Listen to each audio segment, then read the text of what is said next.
Não chores, meu filho, não chores, que a vida é luta renhida, viver é lutar, a vida é combate, que os fracos abate, que os fortes, os bravos, só pode exaltar. Canção do Tamoio, de Gonçalves Dias.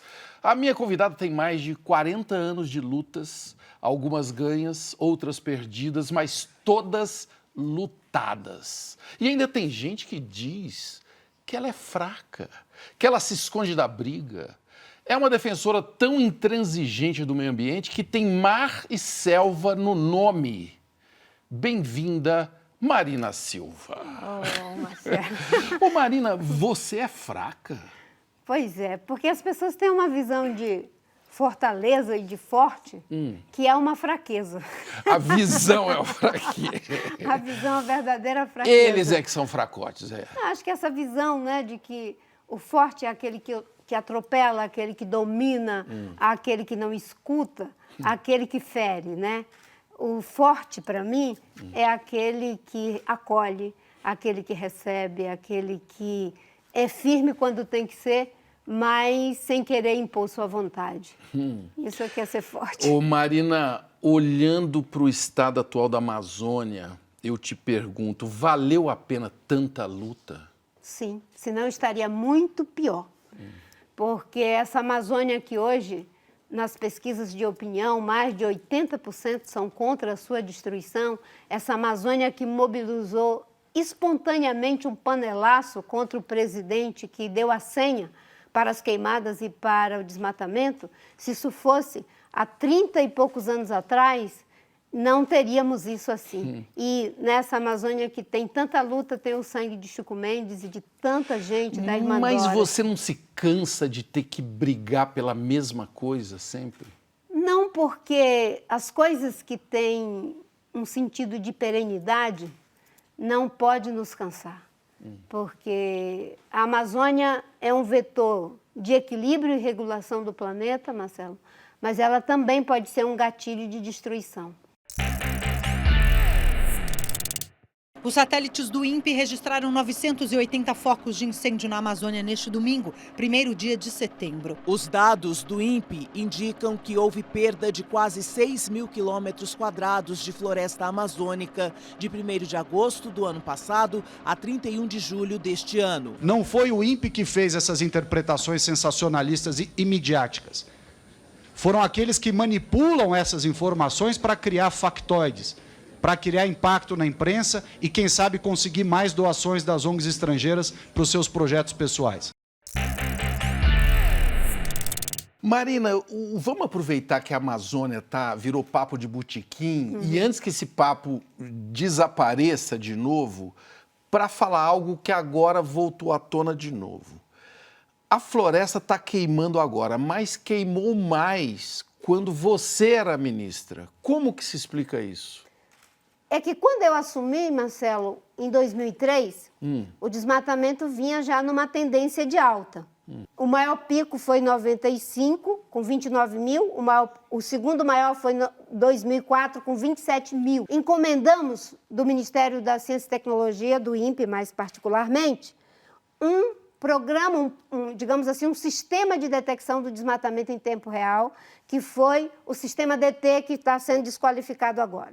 Ele nunca foi pensado para ser um sistema de precisão, era um sistema de alarme. É como toca o alarme que entrou o ladrão dentro de casa. Exatamente. Então, nós fizemos esse sistema de alarme, começamos a trabalhar e o desmatamento caiu. E se você vê o gráfico entre desmatamento e queimadas, as queimadas seguem mais ou menos a tendência da queda do desmatamento. Foi alto, mas foi graças a essa política que nós conseguimos estruturalmente vencer o desmatamento. O que você está explicando agora deve estar respondendo muita gente que falou, tá vendo? Quando a Marina era ministra, tinha queimada também.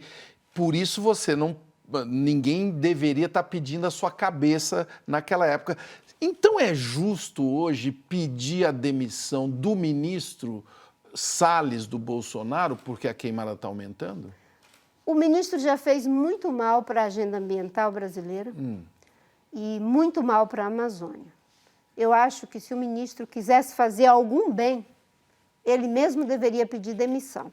Qual o mal que ele fez? Primeiro, de ter concordado em ser ministro do meio ambiente, não sendo um defensor do meio ambiente. Ele é antiambientalista.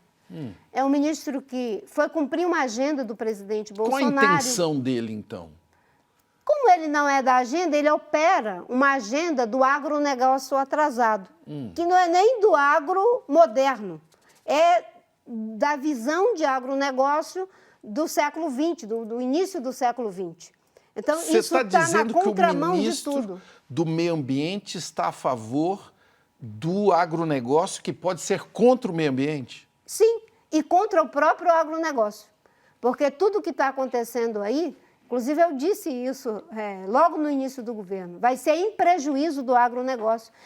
O presidente Bolsonaro tinha dito que ia acabar com o Ministério do Meio Ambiente. E ele botou um ministro para operar a agenda de fazer a liquidação do Ministério do Meio Ambiente, para integrar ao Ministério da Agricultura. Quase que você falou em entregar. Um ato falho, porque o inconsciente fala, né? Entregar, literalmente mesmo. Então, o presidente disse que ia acabar, ia entregar para o Ministério da Agricultura e botou lá alguém para fazer a liquidação, né? Cortaram o recurso do Ministério do Meio Ambiente, enfraqueceram a fiscalização, o ICMBio, tentaram desmoralizar todo o custo, o próprio ministro, o Instituto de Pesquisa Espacial, com pesquisadores sérios que me ajudaram muito. Estão brigando com dados, né? Estão brigando com a matemática. Com dados, brigando com a ciência, brigando com o bom senso. Tá então, difícil. Por isso que eu digo que ele não é um ambientalista. E se ele quiser dar uma contribuição, eu acho que ele mesmo poderia renunciar. Mas, se ele não renunciar, porque isso é um ato, digamos assim, individual, da sua própria consciência, de foro íntimo, nós entramos na Justiça, no Supremo, para que ele responda e seja afastado, empichado, né, porque ele está cometendo uma série de desmandos administrativos, né, improbidade administrativa. Prevaricação é a palavra.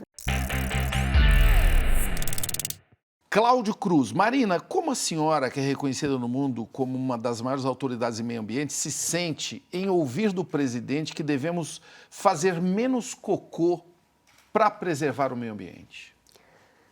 Isso é uma...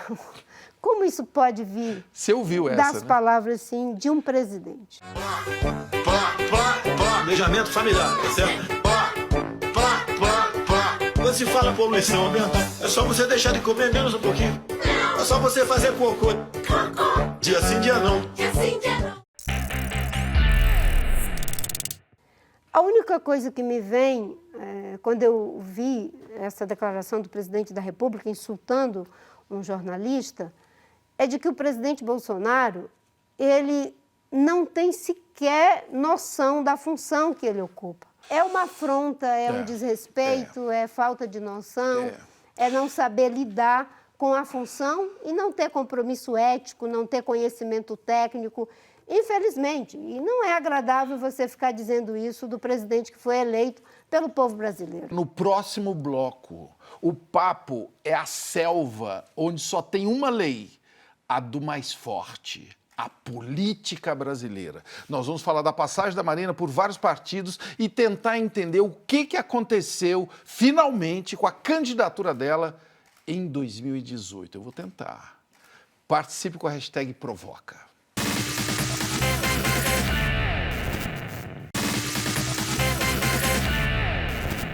Os cristãos primitivos sabiam que o mundo é governado pelos demônios e aquele que se mete em política sela um pacto com o diabo. Quem não vê isso é uma criança, politicamente falando. Isso é Max Weber, fundador da sociologia. Ô Marina, você se meteu na política. Você fez um pacto com o demônio ou você é uma criança política? Eu espero que seja uma criança política. E criança sobrevive na política, na selva danada da política brasileira? Eu encaro a política como um serviço, sabe, Marcelo? E política como serviço ela não precisa fazer pacto com o diabo, porque o diabo ele não se dispõe a servir, ele só se dispõe a ser servido. Eu acho que aqueles que vão para a política para ser servidos e não para servir, pode até fazer um pacto aí com o rabudo. Mas quando a gente vai para lá com o coração de criança, que é para servir, eu acho que é diferente. Me diga uma coisa, por que os petistas te odeiam? Eu espero em Deus que não sejam todos. Quase todos? E que não sejam todos. Quem são eles, Eu então? confesso, os que deram o comando em 2014 para que se montasse a primeira indústria de fake news contra um adversário. As fake news não foram inventadas na campanha do Trump, foram inventadas em 2014 e tem nomes? Pela Dilma e o João Santana. Dilma e João Foi Santana. feita uma reunião, o próprio João Santana narra isso no seu livro, né? Dizendo que quando o Eduardo morreu, enfim, uma tragédia, e que, de repente, eu comecei a subir nas pesquisas. No primeiro momento, Aquilo eles ficaram... foi horrível. Eu lembro aquele prato desaparecendo na mesa, que você ia tirar comida. Então, aquilo foi uma reunião com os estrategistas da Dilma e ela e o João Santana. Você já entendeu de onde que vem esse ódio da Dilma de você? Olha, eu nem sei se ódio, mas talvez uma falta de firmeza em não usar de todos os meios para poder alcançar os seus fins.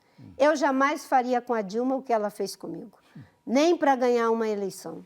Não é? Quando se tem firmeza de propósito, compromisso ético com a verdade, não se permite fazer uma coisa daquela, mesmo que seja para algo que você considera talvez a coisa mais importante da sua vida. E né? por que ela fez isso? Que ameaça que você representava naquele momento?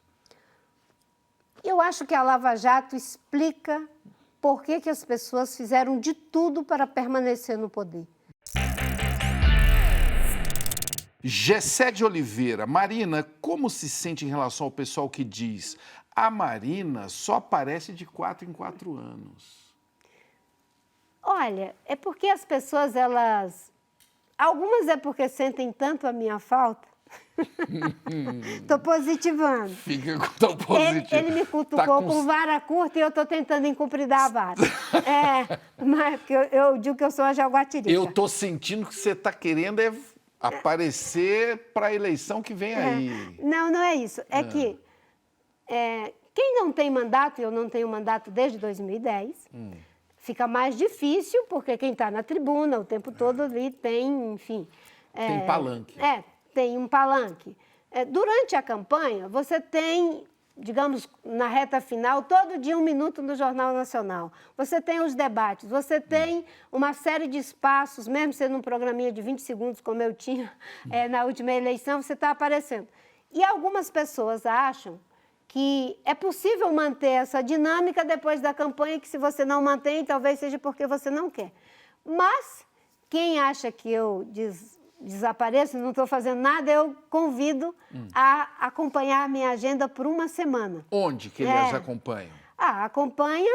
Pode acompanhar na minha eu disponibilizo na rede social, mas eu disponibilizo a minha agenda. O Ciro Gomes, que é um cara com quem você tem relações muito boas, né, politicamente, falou aqui no programa que a vida partidária dele é uma tragédia.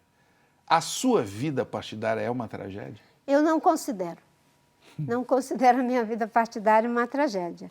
Tem muito sacrifício, é uma vida, usando um termo aqui espiritual do cristianismo, é uma vida partidária e política vicária. Vicária, de sacrifício. É um sacerdócio. É quase um sacerdócio. Você já ajoelhou muito no milho por causa disso?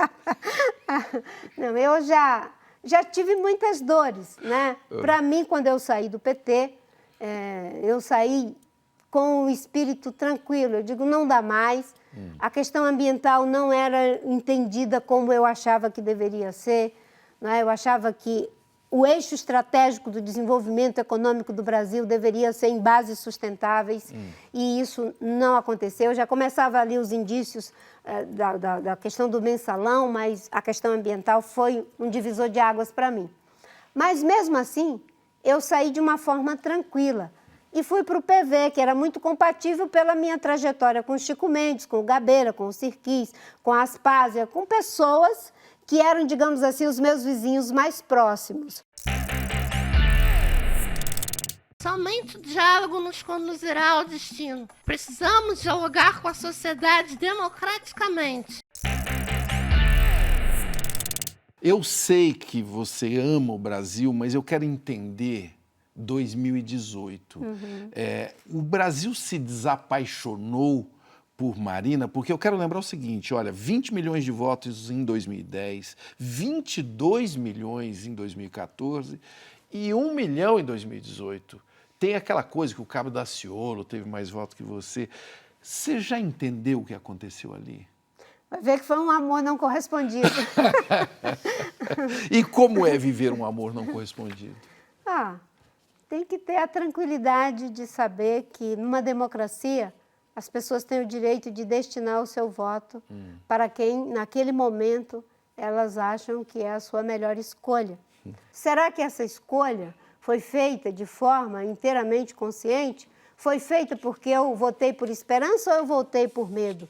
Eu votei por esperança ou eu votei por raiva, por algum sentimento de vingança? Que sentimento de vingança não é muito construtivo, não é? Então, eu diria que nós não conseguimos, de 2010 para cá, com toda essa votação que você falou, né, mostrar para a sociedade que éramos capazes de construir um campo que pudesse fazer frente ao que já estava anunciado, que era, digamos assim, a degradação da velha polarização, do presidencialismo de coalizão, de um projeto que era muito mais poder pelo poder, dinheiro pelo dinheiro, do que projeto de país. Então, isso não conseguiu. Eu ainda quero lembrar uma coisa da eleição de 2018. No único debate que rolou na TV, que o Bolsonaro participou, você citou a Bíblia para confrontar o atual presidente. Foi uma tentativa de exorcismo? Não, foi só buscando a coerência do cristianismo. Eu lembro que ele respondeu para você, leia o livro de Paulo. E Paulo nem tem um livro na Bíblia, né? Ele tem as cartas e tudo mais. E Paulo, ele era um judeu praticante, um homem muito culto, ele, digamos assim, é o novo apóstolo, ele está na base da cosmovisão judaico-cristã do Ocidente. E Paulo tem uma parte muito bonita, que ele combate todos os preconceitos.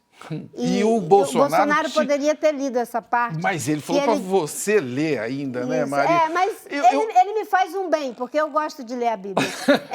Mas eu quero entender antes uma coisa. Por que mesmo falando tantas pataquadas, até sobre religião, as pessoas fecharam com o Bolsonaro e não com você?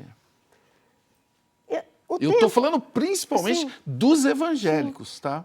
Em 2010, 2014, eu tive uma votação dos cristãos católicos, evangélicos, muitos, mas dos cristãos de um modo geral e da sociedade, enfim, como um todo. Em 2018, foi diferente.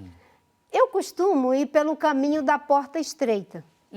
Jesus Cristo fala, né, que para segui-lo tem o caminho que vai pela porta estreita, que é bem mais difícil, porque é o caminho do amor.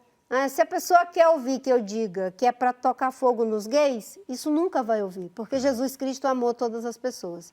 Se as pessoas querem ouvir de mim, de que nós vamos virar um grupo de justiçadores contra os pecadores, isso nunca vai ouvir da minha boca, porque a própria Bíblia diz que não é por força nem por violência, é pelo meu espírito. Não é? E eu não estou dizendo que todos os evangélicos queriam ouvir isso, mas essa foi a eleição que não poderia ter senões. Então, no próximo bloco, nós vamos falar desses mistérios, das portas estreitas, dessa selva desconhecida que é a mente humana. Eu convido você a tentar entrar na mente desta pessoa que está aqui na minha frente. Marina Silva, você manda com a hashtag Provoca, que você vai cutucar ela.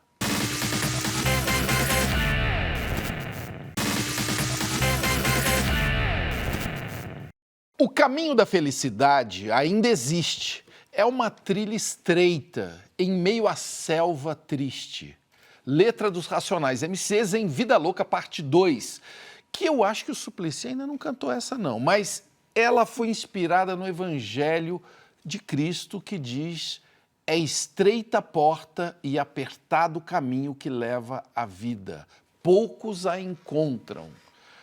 Ô Marina, você está vendo a porta estreita aí? Qual que é o seu caminho nessa terra? Eu peço a Deus que seja da porta estreita. Mas é a mais difícil, É a Marina. mais difícil, porque ele mesmo diz que largo é o caminho que leva à perdição. É que as coisas aqui precisam... Esse caminho da perdição, se eu só entender o negócio, ele é largo por quê? Porque é mais fácil lá, sair correndo, gritando. E porque não tem senões, não precisa se preocupar com o outro, não precisa se preocupar, né, com o viajante que estava caído à beira do caminho, como o bom samaritano fez, né? Aí E que sai aquela manada de gente cada correndo. um olhando para si mesmo, usando aquele ditado até que é muito interessante da cultura mineira, farinha pouca, meu pirão primeiro, não é? Mas o caminho estreito é esse, de você ter um espaço para enxergar o outro, se colocar no lugar do outro, e às vezes ter que comprar algumas batalhas e lutas que não dão tanto ibope, tanta Sei. popularidade. Quando vieram os fazendeiros, madeireiros, as empresas de mineração, elas não tinham esse código, elas não tinham essa regulação mítica. Então, elas desmoralizaram completamente os nossos códigos e entraram com muita força, desconstituindo não apenas a fauna, a flora, a biodiversidade, mas desconstituindo o próprio imaginário, a cosmologia dos seringueiros e dos índios, aquilo que era tão poderoso para nós. Aquilo não funcionava para os fazendeiros que entravam, derrubavam, tocavam fogo e não acontecia nada com eles. O seu nome original é Maria Osmarina e a sua mãe te chamava de Osmarina. Quem era a sua mãe? E minha mãe era uma mulher determinada, com muita força física e moral. Né? Era uma matriarca, eu sou de uma família de matriarcas. A sua mãe morreu quando você tinha 15 anos, Marina. Ia fazer 15 anos. Como foi a vida a partir dali? Porque você foi alfabetizada aos 16. 16 anos. Que país é esse que deixa uma menina chegar à adolescência sem saber ler? Infelizmente, ainda temos milhões e milhões no Brasil que são analfabetos em pleno século XXI. E naquela época não existia escola nos seringais, nem delegacia, nem igreja, nem saúde, não existia nada. E eu nasci e me criei nesse lugar. Eram mais ou menos 260 famílias, uma média de 10 a 11 filhos por família. De todos aqueles filhos, a única que estudou e fez uma faculdade fui eu. Você não pode comer frutos do mar, condimentos, lactose, carne vermelha, não bebe álcool, nem refrigerante, não pode usar cosmético, perfume e nem ter contato com poeira e carpete. Ô Marina, o que o mundo tem contra você? O mundo eu não sei, mas ter tido 5 malárias, 3 hepatites, uma leishmaniose, uma contaminação por metal pesado, bagunçou o meu sistema imunológico. Então, parece até aquela música sabe, essas doenças todas, parece aquela música dos Titãs, que vai falando um monte de doença, leishmaniose, hepatite. Isso. O que tem a sua saúde? Faltou biotônico? O que aconteceu? Faltou saúde, educação, faltou sensibilidade, porque os seringueiros ficaram abandonados no meio da mata. Que fase da sua vida? Isso desde que eu nasci até os 16 anos. Quando passou a BR 163, né? E essa BR 364, quer dizer, essa BR trouxe um surto de malária por causa da abertura da estrada. Só abrir a estrada, Só abrir a estrada. E o sarampo veio junto. Só nessa época da abertura da estrada, morreram 2 irmãs minhas, morreu meu tio, morreu um primo, morreu minha avó. 6 meses depois morreu minha mãe, com aneurisma cerebral. Nós hoje somos um grupo de dezenas de companheiros numa lista negra da morte. E nós precisamos evitar isso, companheiro. Porque depois de morrer, nós não somos mais nada. O importante é a gente vivo. O Brasil é o país que mais mata ambientalistas no mundo. Alguma vez você já chegou perto de pensar que você pode virar uma estatística? Não. Eu, graças a Deus, tenho uma luta muito grande. Eu já vi na época que eu estava no Ministério, né, sites que foram feitos com ameaças. Cheguei até a ter um cuidado ali da Polícia Federal comigo, né? Mas, graças a Deus, nunca teve nada assim concreto em cima de mim. Mas, durante a minha vida toda, eu vi isso acontecer e é um fato. Os ambientalistas, os ativistas no Brasil, hoje é um dos lugares mais perigosos. E, durante a minha juventude, até os meus 27 anos, 28, eu vi serem assassinadas 5 pessoas, não é? O Ivaí Gino, o Calado, o Elias, o Chico Mendes. 5 pessoas, o João Eduardo, foram assassinadas. Então, era um luto atrás do outro, um choro atrás do outro, não é? A irmã Dorothy foi assassinada. É muita violência. E a violência, ela acontece porque há uma expectativa ou uma quase certeza da impunidade. Quando essas figuras começam a ser punidas, principalmente os mandantes, aí as coisas começam a ficar mais, digamos, dentro de algum eixo legal.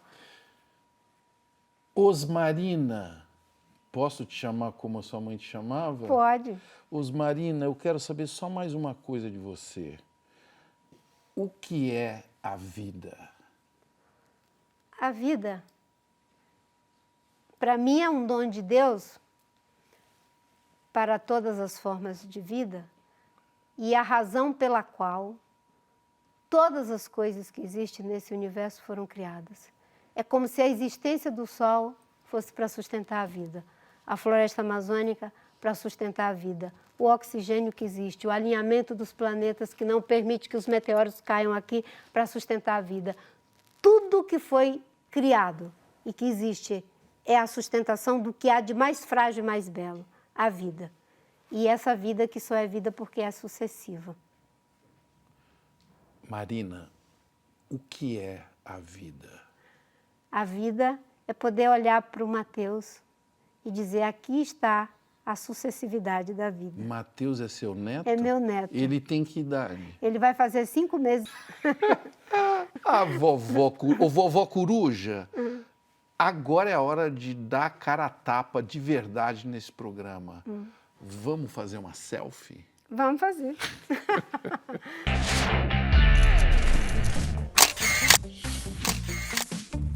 O meu melhor ângulo aí, ó. Qual que é o seu melhor ângulo? Ah, eu não sei. Eu quero ficar mais bonita. Assim, ó. Assim, aí, garota. Ela é vaidosa. Olha que colar lindo que ela trouxe no programa. Sim. Marina, presidente em 2022? Olha só, querendo me pegar aqui nessa conversa. Não, eu não... Não quer falar agora? Não, é que, para mim, eu vou continuar contribuindo com a política, independente de ser candidata. Eu acho que eu entendi a resposta. Obrigado por ter vindo. Obrigada a você. Isso foi um sim? Isso foi... Continuo com compromisso político, independente de ser candidata. Muito bem.